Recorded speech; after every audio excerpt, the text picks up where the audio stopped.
Kabilang sa mga nagbabalikan ngayon sa Metro Manila, mga nagbakasyon itong long weekend sa mga pasyalan at maging sa ibang bansa. May unang balita live si EJ Gomez. EJ. Ivan, marami na nga sa mga kapuso natin na nagbabalik Maynila ngayong November 3. Yan ay matapos nilang sulitin ang bakasyon nitong Long Undas Weekend. Gaya ng marami, ngayong Lunes, November 3, nagbalik Maynila si Juvie matapos manggaling sa Thailand nitong mga nagdaang araw. Na-enjoy niya raw ang out-of-the-country travel at maraming napulot na aral. I just arrived from from a 1-week training in Roi Et. It's a province in Thailand. It was work-related activity. Actually, we are 9 in the Philippines. Nakaschedule daw siyang magtungo sa Makati ngayong araw. Bago lumipad sa Miyerkules, pauwi naman sa kanyang pamilya sa Guimaras. We had a soft travel, a smooth travel naman po.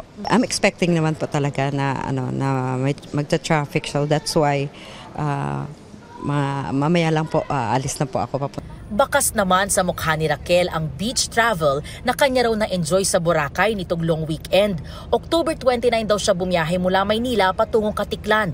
At ngayong back to Manila, back to reality na siya, bit-bit niya ang mga masasayang travel experience kasama ang kanyang pamilya. So masaya. Madami that night yung mga tao during Halloween. Tapos meron silang mga Halloween na ginawa, yung treat or treat. Yung mga bata, madami daw mga naka-costume. Ngayong oras daw ang pinili niyang flight para makabiyahe mula Pasay patungong Caloocan na wala gaanong traffic. Yes, ready na. Sa work again.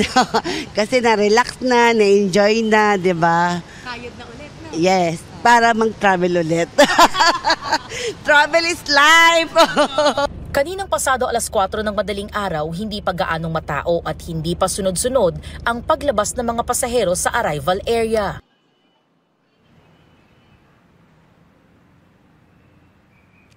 Ivan, sa baba yung arrival area at bay nitong NAIA Terminal 3 at kasisilip lang natin, no, hanggang sa mga oras na to ay hindi pa naman gaanong madami yung sasakyan at yung mga tao nag-aantay doon sa may bay. At dito naman, no, sa ating departure area ay from time to time lang din naman yung nangyayaring traffic build-up ngayong pasado alas 7 ng umaga. At yan, ang unang balita mula po dito sa Pasay City. EJ Gomez para sa GMA Integrated News. Kapuso, huwag magpapahuli sa latest news and updates. Mag-iuna ka sa balita at mag-subscribe sa YouTube channel ng GMA Integrated News.